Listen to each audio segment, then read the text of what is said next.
and welcome, viewers. ETCFO, in collaboration with Clear, is bringing this webinar titled Technology in Tax, Why It is a Must in Today's Digital World. We are joined by eminent finance leaders. Allow me to introduce you with our panelists.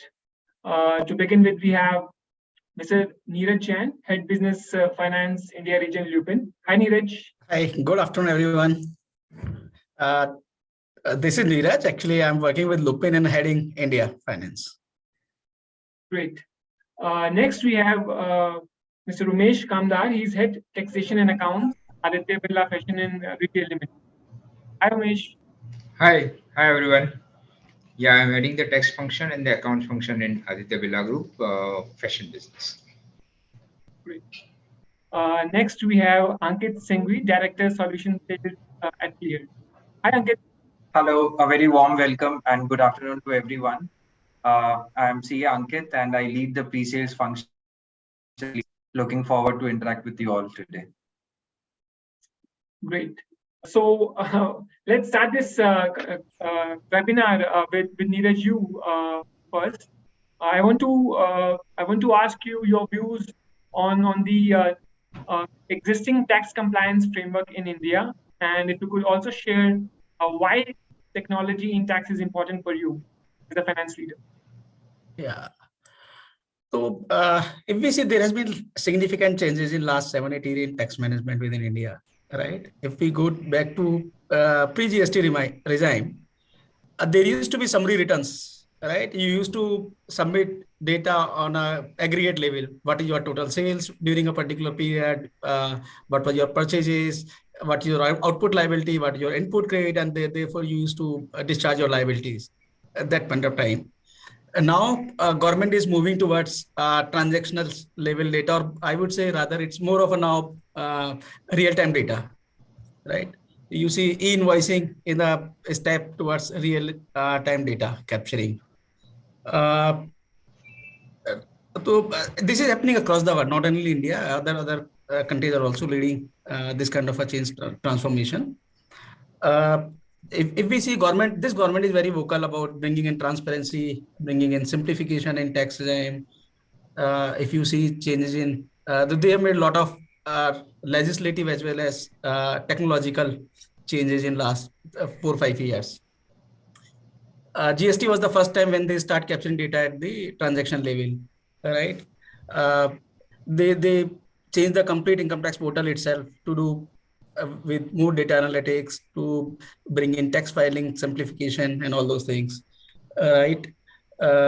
If you see, their thrust is now on more data analytics, data capturing, requirements with respect to e-invoicing, expanded TDS TCS returns. Those are basically in the direction of data capturing at the source itself. While AIS, tax credit reconciliations, those kind of things are there now. Like pre-filled returns, those are in the direction of simplification, transparency. If we see, faceless assessment is also one step towards tax transparency.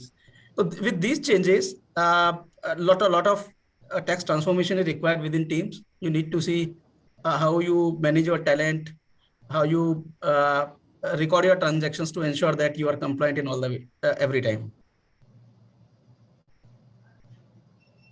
Okay, Neeraj, you have set out a very comprehensive context in terms of why there is a need for tax transformation, and especially, of course, with the changing regulations in the game. Umesh, I would come to you for your initial views of what you make of the existing tax frame environment. After the globalization and all, even if you see that now the footprints of taxation has gone up very much.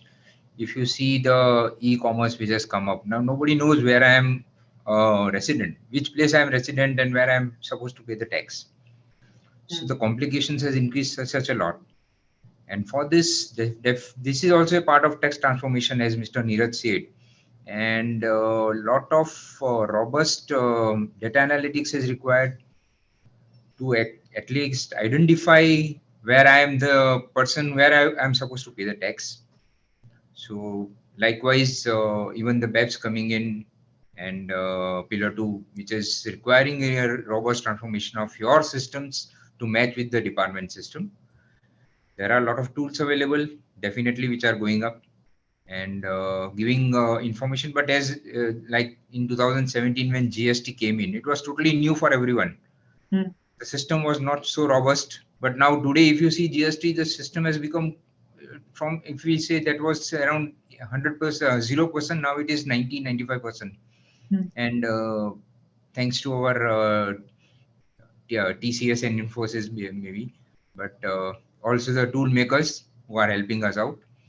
And it is the requirement of the day. You need to have your systems well, good in the technology.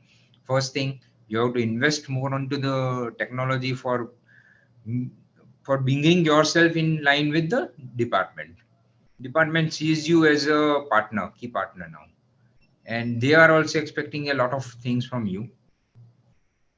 So definitely technology has to be improved from your side. Okay, so the arrival of increasing globalization and then that is also keeping the subject of tax transformation very important, as is adding on to what Neeraj walked through with the emphasis on frequent change in regulations, making it Yes. important for the finance leaders. So Ankit, what will be your view? You come from the other side. You talk to finance leaders day in day out, helping them transform the tax function. How do you view the tax compliance landscape in India? Thanks, Manu. And I think what Mr. Neeraj and Mr. Umesh mentioned, I think Mr. Neeraj mentioned, the new government is very vocal about it. Totally agree with that point. And he also mentioned that, not only in India, but worldwide, things are moving in that direction, like more digital, more real time, right? E-invoicing is one of the, example. The things that has been done so far, like either had some broken processes or multiple processes which required some manual interventions, etc. And as as a country, like as we are growing, the GDP is growing, so the volumes are increasing, right? So because of this high volumes, it is not possible to manage things manually efficiently. So that is one more reason, like, for companies and CFOs to think about it, like how we can have lean finance teams and, with least disruption in the overall compliance part, right? So basically, I was just going through an article yesterday. There was like by a reputed analyst firm, right? Or analyst house. They did a survey and they found like at least 92%, like out of 100, wanted to increase their digital spending this year, right? So what does this mean? Like, they want to ensure like how we can bring more technology part of our overall processes and connected technology, right? Because it doesn't make sense to have different tools for different types of transactional activity recording or reporting. So it makes sense to have a single source of truth where that source can help with the reporting part and the strong analytical parts. As Mr. Umesh mentioned, the data analytics is also very important. And finance heads or finance team are the enablers for the sales team. So that's where technology is not only for ensuring compliances or creating efficiency, but also helping the business teams in giving some valuable data analytics, data inputs, so that they can leverage it for their respective functions. Okay, that is, I think, a complete picture from both the sides we have got. But allow me to just go a bit niche here. So we talked about the importance of tax transformation for finance leaders. But Neeraj, if I again start with you, if you could just throw light in terms of, CFOs are today becoming more strategic in nature. Their role is getting strategic. So how in particular does tax transformation help CFOs get more strategic in nature? So one is, while these changes are definitely welcome, right? we are ahead of the other nations, if I understand correctly, right? Other Correct. countries are following us. Now, I think I understand European Union is considering this e-invoicing kind of a thing. China is also looking at this, but it definitely created a reputation across the globe that we are now going toward transparency, we are going toward real world data. But on the other side, if you see from a corporate side, it poses a lot of challenges on us, right, with respect to governance and control framework. Now we have to have more agile. Government is already out of the curve. We need to catch up, right, to get into that kind of. They are viewing the data from an integrated way, right? Now income tax, GST authorities are sharing data with each others. So therefore, it become very important for us. Also, we see data, one data from a multiple perspective. What data we are giving to income tax authority is exactly same, or maybe say same as we are giving to GST authorities. In one country, for example, if we are submitting data, now government is also exchanging data with each other. It cannot happen. I submit one data in one country, other data in another country. So definitely it will catch eyes of the both tax authorities. Therefore, one from tax compliance perspective, as a CFO, it is very important that we record the data very correctly, process it correctly, and ultimately file the returns and everything correctly. We discharge our tax liabilities correctly. Otherwise, if we miss something, not only it increases the financial risk, it also creates a reputational risk for large organizations. Similarly, as they are going at a transactional level, definitely we need to make sure that whatever tax implication is there at each of the transaction, we record that properly, we discharge the tax liability there itself, and basically so that apart from basically this recording it, we also process it and file the information correctly. We now can use this information for more value-added activities. Like, for example, if we see while we file tax returns, if we give you example of indirect tax returns, we need to reverse GST credit on whatever warehouse write-offs we are doing, right? One way is you simply pay the GST tax, that's over. But now we are using this information at which location my warehouse expiries are more, where I'm getting more sales returns, what I can do to reduce the sales return in that particular area. So those kind of analysis have started because now we have data at one place. One data is being used now, multiple people. Business finance people use the same data is being used. The taxation team in some state, if we are accumulating GST, how we can liquidate that GST, that is also we are seeing now, because we have one data at one place and multiple people are using this. So I think that is more thing which we are looking at from this tax transformation. Okay. Umesh, what are the sort of things that how are you transforming your tax function? And if you could also share your experience at Neeraj has, how are you going about it? We as even here also CFO is quite worried and always he's always standing on the toes. Like a lot of risk has come in because of the compliance work. The compliance, which was earlier 6 months or yearly, has become quarterly and also monthly now. And the tax budget, basically the digital tax budget has increased a lot. A lot of spending is being made on this. And both at international level, we have international offices where this digital spending is high. And we have been looking at we have a SAP compliant. So we have been looking at the tools which are interfaced to the SAP. And the main thing is, right now you require a dynamic staff. If your staff is not old-fashioned, or they are working in that old way of how the department used to function earlier, now that kind of staff is not required. You require a new person who is good in AI, who is good in data analysis, who can provide you multiple options from the data which has been gathered. Because the same thing is what department is doing. What income tax is gathering data from us, the same data is being shared to GST. what GST data is there, the same data is shared by income tax, and also it is tax. The same data is also shared globally when you are filing a CBCR report. All those things are like a single data, multiple users, multiple usage, and multiple people who are looking at it in a different way. So the function itself has become so complicated, and the tools, where you see certain tools which are available in the market, those tools are, some are very capable of doing it, but there are some like because everyone has his their unique way of recording. If you are if like Indes, when you are following in Indes, you have a unique way of recording for your function, because I am into a retail. Now the same thing may not be there for a manufacturing concern which is into a different kind of product. So even that comparison is being done, where certain tools help in even comparing it, diluting that data in such a way that you can use it in that manner.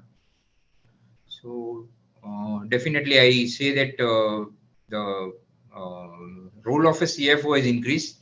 Not only CFO, the persons below them, now they have to be on toes and see that the technology is brought in which will help to cope up with the government requirements all the time. And the data also should be like, filtered at so many places. If an unfiltered data goes at any place, then it becomes really a problem. You have to be very careful on that, because the same data has been used at different places. Okay. I think Umesh, you also have set out a very comprehensive answer. But before I go to Ankit, can I just ask you, Umesh, again? If you can, you have shared so many examples. If you can go specifically in one, for instance, CBCR, you mentioned, or some Yes. other compliance you mentioned. If you can just go deep in the compliance, one compliance, and just set out like how are you specifically going about it, because you're given like I will the take the domestic one, which is more easier and to understand, like 26 years. And what about the reconciliation with the AIS? Okay, now as of date, there are tools available which is reconciling your 26 years with your ledgers, and also it will reconcile your AIS, because AIS gives something more than 26 years now. AIS has become the main thing. A lot of new things are coming in into AISs, but they are still not appearing in 26 years. Earlier 26 years was more robust, but now AIS is more robust, and our tools are being developed in such a manner that AIS and 26 years are reconciled with the GL. Okay, so everything gets picked up from the GL, from the SAP. The same data is used for filing all the ETDS returns, for capturing the data for the ITR, for capturing the data for CBCR reporting. That is the because we are into export sales, and also the international AE transactions are there. So these are the specific areas where technology has been improved a lot. Lot of risk has come in, because department is picking up anything and asking anything. Okay, that helps even further to what you have added. But let me now come to Ankit in terms of how he is looking and how Clear companies like fintech companies like Clear are helping finance leaders and the teams below them to transform technology. Yeah, in tax function. Yeah, so thanks, Manu. Before answering to that question, right, I'll just totally agree with Mr. Umesh, what he mentioned about, right, the workforce, right, the ground level team who are there to take care about the compliances and, the processes. There should be, there is a need to have a change in mindset, right? Whatever technology, whatever budgets you have, unless you have that mindset, you cannot successfully transform your processes leveraging the technology. So that is very important. And in addition to change in mindset, the skills that is required in the modern era, right? You say like modern challenges need modern solutions. So the expectations from the new workforce is like, they are also very much well versed with the new tools that are available, or, to help the teams to do analytics or to do certain things in more efficient manner, right? And Manu, to answer your question, like how fintech companies are partnering with corporates and big enterprises to help with the I would say, uh, the ever demanding requirement from the taxmen of compliances, reporting, reconciliations with one data sets another. Everything leads to, right, in finance, right? Everything leads to the transaction leads from two sides. One is purchase cycle and one is sales cycle, and that's the source which at the end of the day, the outcome that we have, whether it is a balance sheet, income statement, or any kind of data sets for reconciliation. So sales cycle, sales invoice life cycle, and purchase invoice life cycle are the stepping stone of any transactions.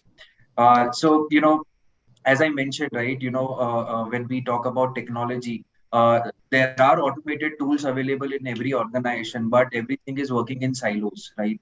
So fintech companies like ClearTax, right, or any other company, right, uh, uh, we need to think ahead, right? How we can completely transform the complete life cycle, right? Whether it is a sales invoice life cycle or purchase invoice life cycle. So having a grip on the source of information, which is, when at the time of recording any sales or purchase invoice till the end outcome, which is reporting to the government, the automation can be brought because having a control on the source information, right? Mr. Umesh mentioned about 26AS reconciliation, right? Which is basically reconciling the income statement, what government produce or the income tax portal produce versus what our books is saying, right? So in that reconciliation, if I want to do any reco, right, as a fintech player or as a solution provider, I should know what is their underlying data on which they have recorded a TDS receivable or not recorded TDS receivable. After that, the second step would be, reconciling those underlying books data with the government records. So, that's where, like, companies like us are, not coming at the end of the, story, but from the start of the story, which is having grip on the source of data from there till the end goal, right? So to give you example on the 26 AS recon, which Mr. Kamdar mentioned, right?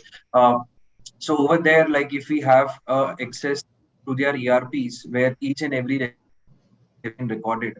So I will have an engine to determine whether a TDS receivable entry should be posted or not posted, and that determination would be, further reconciled with their TDS receivable what they have recorded. In case if they have not recorded anything, that means there is some gap in accounting or there is some exception. So once I am confident that whatever TDS receivable needs to be recorded based on past transaction with the deductor or any examples. So once I'm confident, then I move ahead and leverage the recon engines, right, which are built by fintech companies, which helps to reconcile the line items between books and the government records. So that's where the reconciliation results are also more meaningful. Otherwise, if engine gives some results but they are not very action driven, then it causes again issues for the end users, right? Where they burn the midnight oil to take actions based on the recon engine. So it's very important to have sanitized data, and that's where the future lies, right? Start to it. Okay. It's very important to have the channelized data, and then the transformation can even turn more successful. So let me now come back to Neeraj again, and let's talk about challenges, which to a certain extent we already discussed. But if you can specifically touch upon the challenges in transformation, in tax transformation function, what sort of important challenges do the finance leaders basically face and see across their teams? Yeah. If I talk about challenges, one of the biggest challenges is the pace at which transformation is happening. Right? So that give very little time to respond. So we need to quickly make ourselves ready to comply to the new requirement, new guidelines. Other thing is, as Ankit mentioned, capturing all the right data so that ultimately you sanitize the data and have the clear reconciliations between the government data and your data so that you have a proper system in place. So that is basically data capturing, data storage, their data retrieval, so that you at an appropriate time you can get the data at one go. So that kind of a thing we need to be more focused. Right. And other thing which is coming up now is what kind of a talent you should have in your team. One thought process is you should have a good tax expert in your team and make them aware of the technology. Other thing is, can we bring in technology people who can learn tax little bit?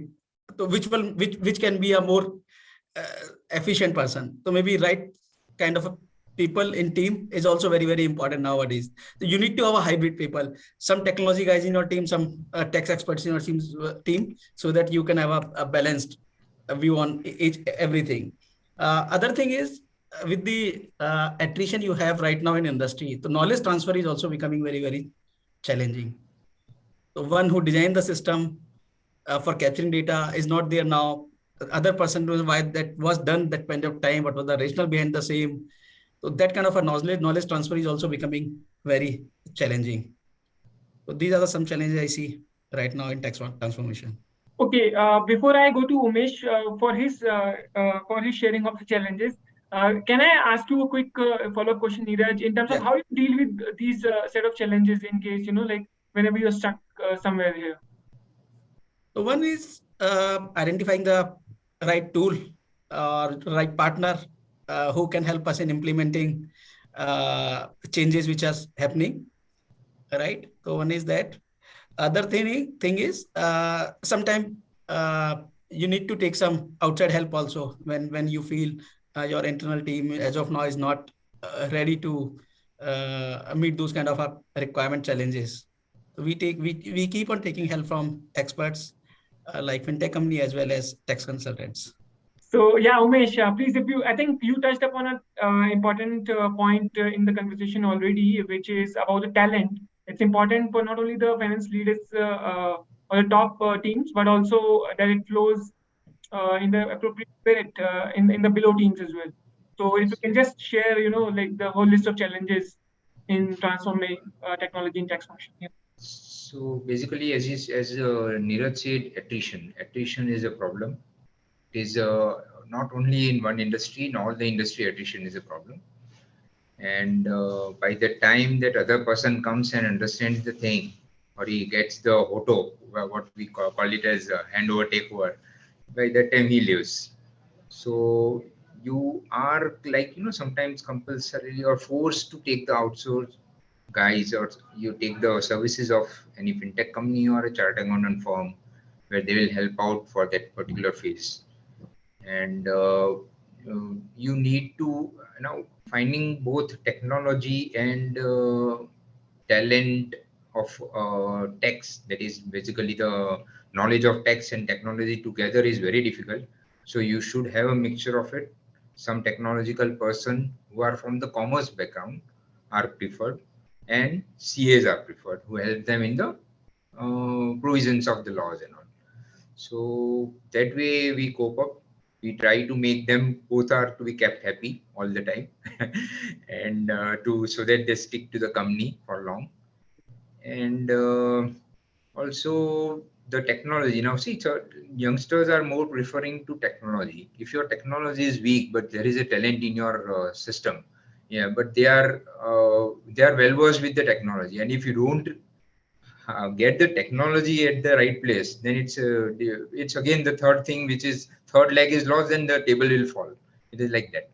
So you need to be very cautious on that also, that you are in pace with the technology, you are ready to invest into it. I have seen that sometimes what happens is we are on the back end. We are back end of the business, but and the spending is restricted for the back end. It is always on the front end who gets the more chunk of the spending.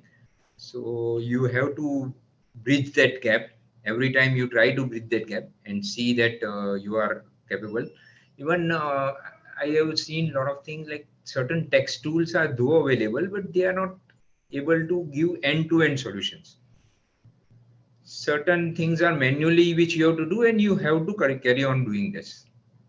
This fintech companies are trying to help out, but somewhere it doesn't fit to the system which we are into, and we have to. And when there is some manual part intervention, people always think, "Arey yaar, kya fayda? Why we have taken this tool?" The question comes up: if something is held up because of some manual intervention, why we have taken that tool? So that should be that is the thing which is not we are not able to really handle that efficiently, is what I have seen in. Okay, well, that is, I must say, a very objective, and perhaps both the sides have been covered in this answer, May. So yeah, so Ankit, I mean, not specifically, but I mean, would you want to take on behalf of your entire ecosystem in terms of what happens specifically, when despite tools, companies are to fall back on the manual intervention? Yeah. So what Mr. Umesh mentioned, so there was an era where things were done manually, like you can say like 10 years back. Then post GST, there was semi-automated things, right, where partially the technology was doing a handshake with the manual process. But now we have to step in the era where this semi-automated gets converted into a fully automated, where the human resource is just there to observe, supervise, and take actions on exceptional things rather than doing the manual activities which the system is capable enough to do. So basically, how this hybrid process is, right, with automation and manual process, we can convert into more, tech-based. That is important for us. That's what in my last, response I shared, having a control on the source of data helps, the tech platforms also to give some meaningful data and eliminate the manual efforts which is required to be put on based on the results that has been shared by the tech platforms, right? Adding to that point, right, it is also very important, right, as a fintech company or a tech platform to understand the law or read between the lines so that we don't wait for the prospects or customers to tell us what they want and we understand their business and propose. So that's where our journey, right, towards building solutions is always putting a foot ahead and understanding the requirements, right. Today Mr. Kamdar mentioned about reconciliation of AIS with the books or 26 AS with the books. So, and typically, like, just to give a reference of section 194Q, which was introduced 2 years back, which required deduction of TDS even on the goods. So I cleared my chartered accountancy back in 2011. So when I was doing CA or post CA, also I've never heard that TDS provisions are beyond services. But you can see like how government is expanding the net and asking the taxpayers to collect more and more revenues in advance instead of getting that taxes at the end of the financial year or in the assessment. So as this compliance net is increasing, so the challenges are, and so you need modern solutions which are integrated with the mother system, which is the ERPs, right? The tech companies or the tech platforms which are serving solutions in the market, they are not replacing any ERPs, right? Enterprise resource planning systems, but they are a layer over and above the ERPs, right? So because of a layer over and above ERP, having a knowledge about the source information is very important. Hence, integration of platforms, right, of the tech company and the mother system, which is the ERP, is very imperative. And this will ensure that the manual efforts that have been put by the team post the results are received from the tech platform is been reduced. So yeah, basically, we need platforms which can break the silos. Basically, the different processes that are being managed within the same organization with respect to compliances and other finance function. We need to create platforms, create digital handshakes, right, between systems, like as I mentioned, the mother system, which is the ERP, and the tech platforms. And more importantly, we should have joint finance KPIs, right? Which means common mission across teams to achieve finance value goals. So unless we have that common mission to do something, it is very difficult for the finance team or the finance head to achieve, right? So Mr. Kam also mentioned about high rate of attrition, like the Gen Z, basically the millennials and the Gen Z. So what they look forward, to work with the corporations who is tech enabled, who is technology enabled, right? They don't want to serve an organization which is still, behind the. So that's where, having a common mission, like to solve the problem or digitize certain things, I'm sure will also solve the problem of attrition where they are being challenged on some strategic items rather than manual. So that's also, very important. Madhu. Okay. Well, I think this is very clearly put by you, Ankit, especially the part on the source of that data is very important. That is correct, and then once that is correct, it becomes easier to record, and overall, everything rest can fall in place that way. So, uh, before I go to Neeraj again, I think to specifically discuss the tools, Umesh, I'm just curious to know because you mentioned that if a talent comes in, a young talent comes in, if he doesn't find the technology in companies, then he might as well not be attracted to stay in that place. But at the same time, you are saying that just connecting the parallels here, that how important it is to have digital spending, and sometimes the backend functions don't get the same sort of spending digitally as the front end functions do. So in that case, being a finance leader, I mean, if the spending doesn't fall in place for you guys, how do you then manage? I mean, how do you, in the first place, manage that the appropriate digital spendings happen in your function? And second, how do you sort of then go on to ensure that the Gen Z or the millennial generation leverages that technology that your company has? So yeah. So if you see in today's world, if you want to learn something, you have to be doing it manually first. So when you are hiring a new staff, let us say you are hiring a fresh staff. So for a fresher staff, you can take a game that, okay, you have to do something manual initially, and that will take you ahead, but that will definitely delay your process. That is one thing which we face. Like when we are hiring a freshers, there is always a delay. And when we are hiring a expert, he's expecting that there should be a certain system in place, certain digital technology is already in place, and we have to balance it. Somehow we balance it. We curtail here and there on the cost, but see that the digital thing which is very much required is in place. You may have to spend something less on the, let us say, if you are going in for i7, you can go in for i3 or i5, but the system, but the technology should be there in place, which will keep your ball running. Okay, great. Initially, there will be a lot of manual intervention in that, because the technology may not be exactly what you wanted or to cope up yourself in with the government. Okay, great. Neeraj, you specifically, mentioned about the frequent changes in the regulation, sometimes becoming a challenge. So to keep pace in terms of compliance. So if you could also, tell us across the challenges that you mentioned, what are the specific tools that you back on, in transformation of technology in the tax function? So specific tools, what are the top tools you bank on? Rather than naming the service provider, I would say a lot like GSP, ASP tools definitely is being used, all kind of a GST filings, right? Tech reconciliations tools, as Umesh mentioned, for reconciliation between the information available on the government portal and then in your in-house data. Those kind of this thing. We also are using dashboards, right, which are generated in, say, through Power BI or through Click or Tableau.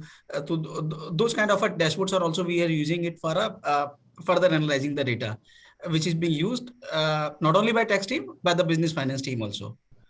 So these are the tools actually which we are using at multiple places, same data, but different view, different business outcomes.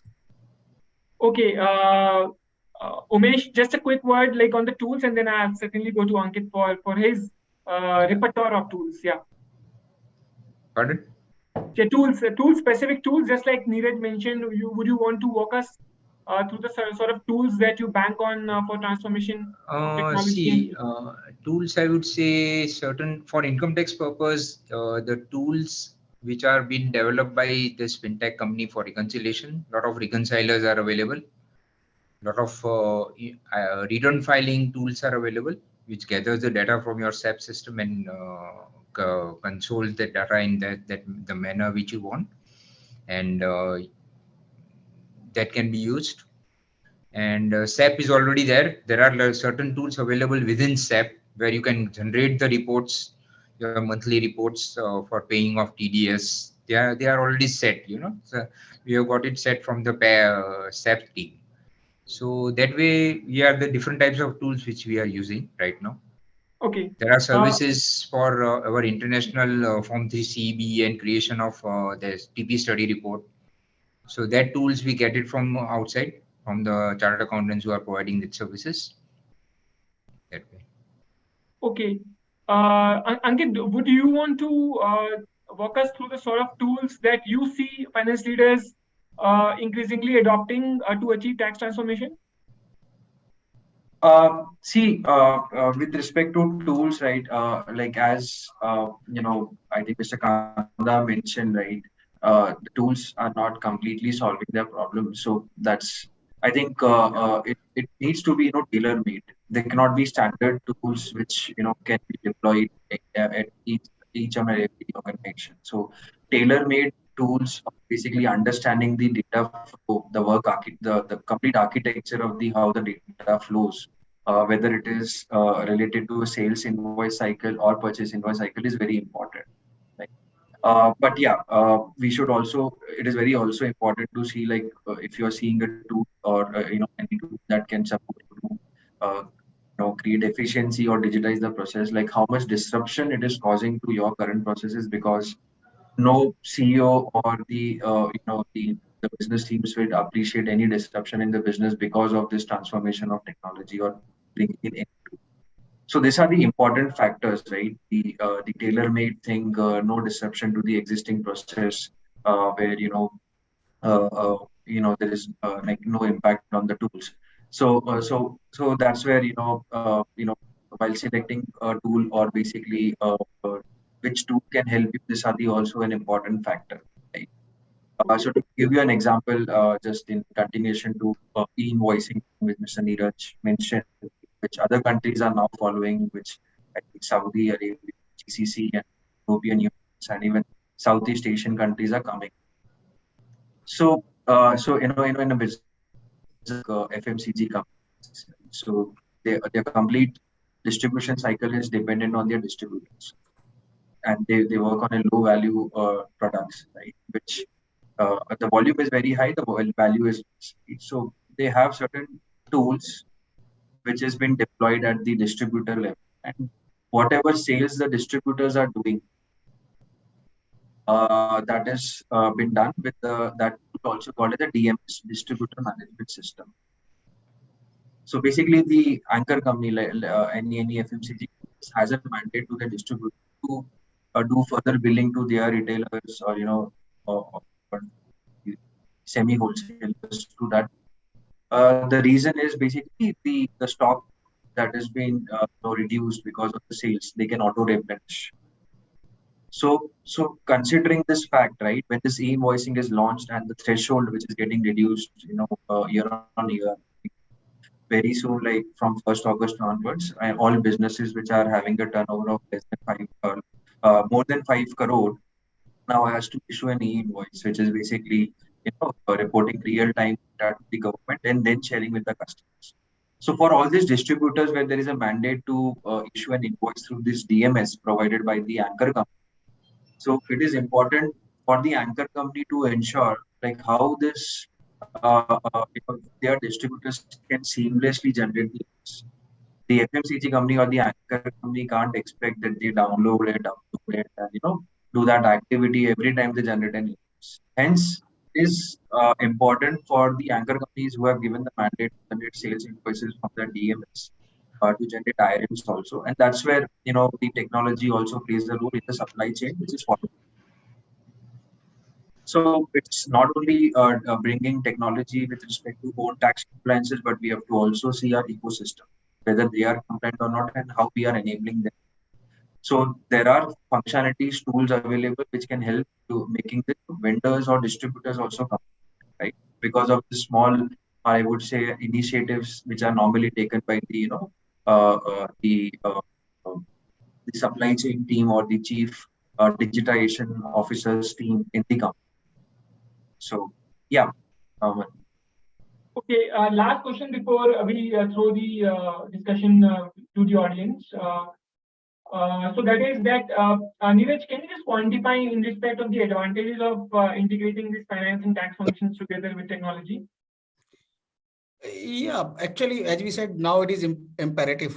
Basically, we do a tax form transformation, and as government is moving toward more of a transaction level, we have to capture information at a. We need to do basically integration at the transaction level itself, right? Whatever tax compliance need to be done, we capture that at the right point. So give you an example, like latest digitization which we have done in the 194R compliance, right, where non-monetary benefits are being taxed now. TDS is being deducted on those. Earlier, nobody used to monitor those kind of transactions. In fact, some of the benefits which are being considered as a perquisite now, we never thought these are the perquisites. To give you a perspective of pharma industry as such, now under section 194, physician samples are attracting TDS provisions. So physician sample which we give to the doctors for testing our products, right? We never thought it is a perquisite in the hand of doctors. We were using it as a sales promotion item. Okay. Right now, government is specifically brought in this as a perquisite item. Now we have to deduct tax if total value of these is crossing 20,000. Okay. So now what we have done, we are now recording transactions at a doctor level.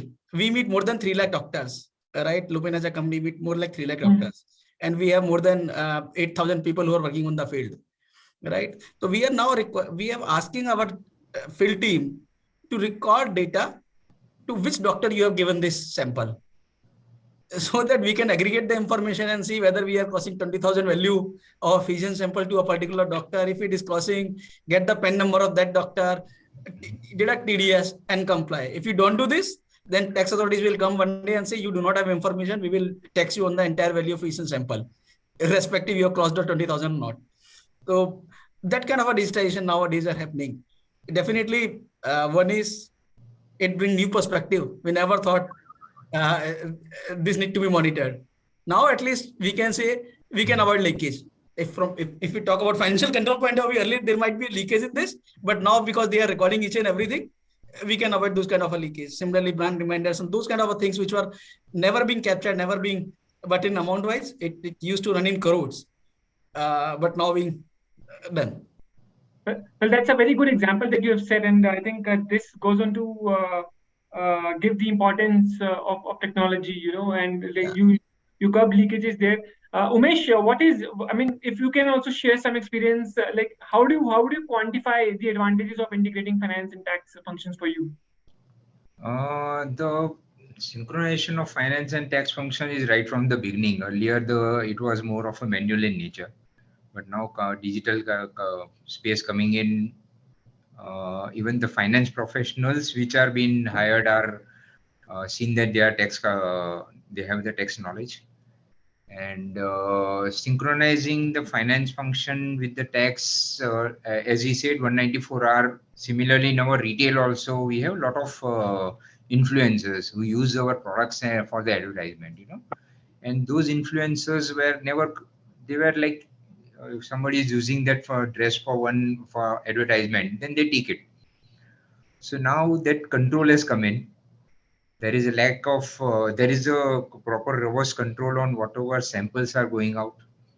Even the samples which we are getting from the manufacturers, where we are the resellers, where we are the resellers and we are getting the samples from manufacturer, that has been tracked, because now we are paying 194R on that.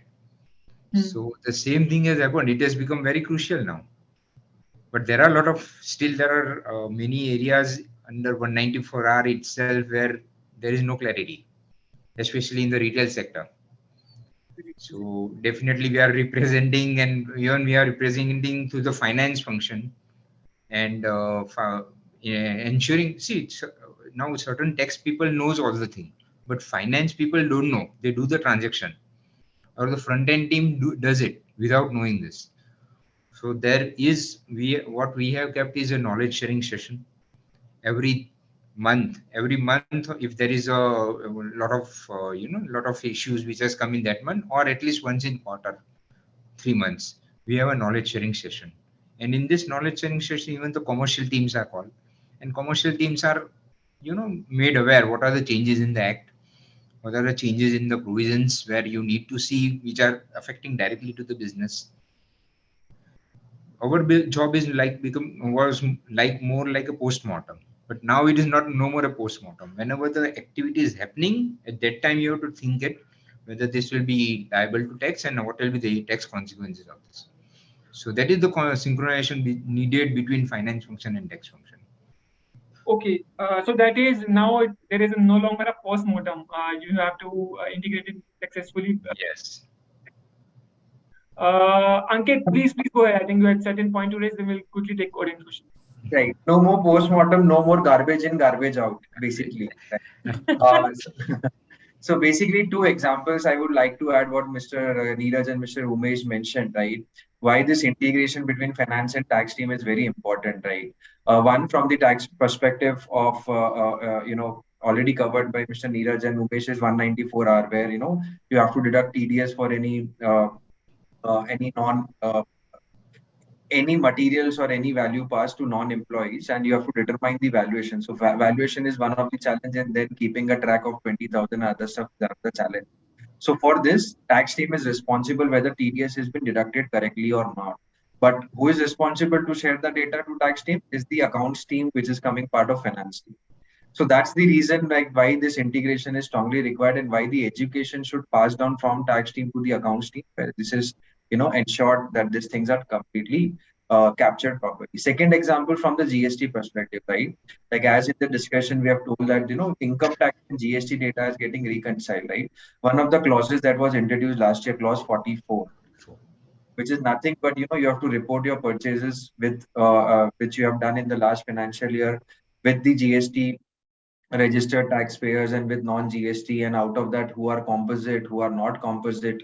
So this is again the responsibility of clause 44 to ensure that this form 3CD is again of the tax team. But how will tax team do this presentation of the data unless the underlying data is possessing all this information, right? So at the source level, which is at the finance level, this data sanitization is very important, and that's where technology companies ensure while processing a purchase invoice if all these things are taken care properly or not, right? Today we are only seeing e-invoicing from the sales side, but for the invoices that we receive when we do any procurements, it is very important for a tax team or for any company that the invoice received is a tax compliant invoice or not. What does this mean? Any invoice that I received, if this is not as per the provision of GST, though I am claiming the input tax credit as of today, but it may be a subject to reversal in case if it is found at a later stage that this invoice is not a tax compliant invoice as per the provision defined in the GST law, right? So at the source level, right? So again, any reversal of ITC, there will be a question on the tax team or the tax head, why we are reversing it now and bearing the interest penalty. Why this was not checked earlier, and then now tax team is like again now doing this cross checks of the invoices is not my duty. Hence, it is very important for the strategic executives in the company to take a call like where how we can integrate this finance and tax processes just to ensure that the which will not only help to digitize the process, create efficiency, but also ensure de-risking the non-compliance. Okay. And Ankit, because of the paucity of time, we just quickly take couple of questions, and then we'll wrap it up. So a quick question is that this is addressed to Umesh, and this is by Girish Yu. He's asking, are the modern tools able to automate the processes in such a way that tax audit schedules can be ready at the click of a button? That is without the need for any significant manual work. And if not to this extent, then to what extent?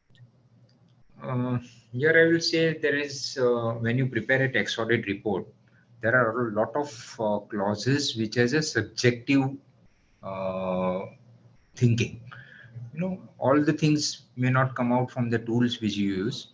There are certain clauses like clause 34, which is TDS, that will come out from the system from that tool.